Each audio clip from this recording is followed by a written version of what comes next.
ఒక్క క్షణం ఆగి ఆలోచించండి. మనము నిజంగా ఖురాన్ను మాత్రమే అడిగితే యేసు ఎవరు అని, అప్పుడు ఖురాన్ ముందుగా మనకిది నేర్పుతుంది. వారి గురించి తీర్పు భావోద్వేగాలతో కాదు, అల్లాహ్ యొక్క స్వంత వాక్యంతో చెయ్యాలి. అందుకే ఖురాన్ వెలుగులో అత్యంత ప్రాథమిక ప్రశ్నతో ప్రారంభిద్దాం. ఒక్కటి, యేసు అల్లాహ్నా?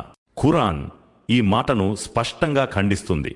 అల్లాహ్ అంటే మరియం కుమారుడుగు మసీహే అని చెప్పిన వారు నిస్సందేహంగా అవిశ్వాసానికి పాల్పడినట్లే. యథార్థానికి మసీహ్ ఖుద్దుగా వారితో ఇలా పలికాడు: ఓ ఇస్రాయేలు వంశస్థులారా, నాకు మీకు ప్రభు అయిన అల్లాహ్ను మాత్రమే పూజించండి. ఎవడు అల్లాహు సహవర్తులుగా ఇతరులను కల్పించాడో అలాంటి వాని కోసం అల్లాహ్ స్వర్గాన్ని నిషేధించాడని తెలుసుకోండి. అతని నివాసం నరకాగ్ని. దుర్మార్గులకు సహాయపడేవాడెవడూ ఉండడు. అంటే ఖురాన్ ప్రకారం యేసు దేవుడు కాదు. అల్లాహ్తో షిర్క్పై నిలబడేవారికి రక్షణ లేదు. ఖురాన్ ప్రకారం వారి అంతిమ ఫలితం నరకమే. 2, యేసు అల్లాహ్ కుమారుడు కాదు. ఖురాన్ ప్రకటిస్తుంది, అల్లాహ్కు సంతానం ఉండడం అనేది ఎంత మాత్రం తగదు. ఆయన పరమ పవిత్రుడు. మరియు ఇలా కూడా చెప్పాడు, ఆయనకు కుమారుడు లేడు, ఆయన ఎవరికీ తండ్రి కూడా కాదు. 3, యేసు మరియం కుమారుడు. ఖురాన్ ఆయనను పదే పదే ఇలా పిలుస్తుంది, ఈసా బిన్ మరియం. అంటే మరియం కుమారుడు యేసు. దేవుడికి ఎవరైనా పేరుతో గుర్తింపు అవసరం ఉండదు. అది మనుషుల లక్షణం. 4 తండ్రి లేకుండా పుట్టడం అంటే దేవుడు కాదు. ఖురాన్ స్వయంగా ఉదాహరణిస్తుంది. అల్లాహ్ దృష్టిలో ఈసా ఉదాహరణ ఆదం లాంటిదే.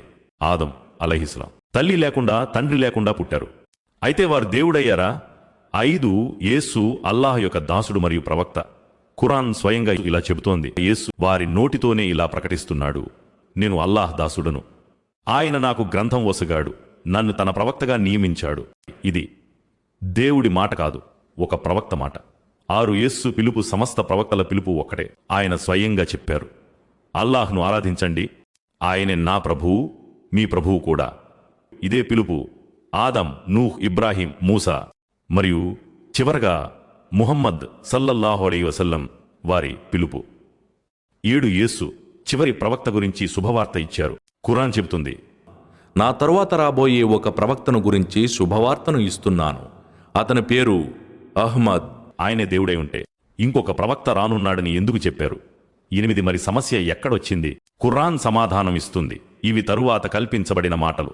అంటే యేస్సు యొక్క అసలు బోధనలు మారలేదు, ప్రజలు వాటిని మార్చారు.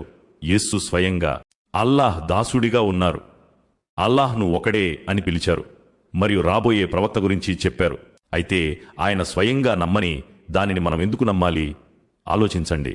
మరియు ఖురాన్ను స్వయంగా మాట్లాడనివ్వండి.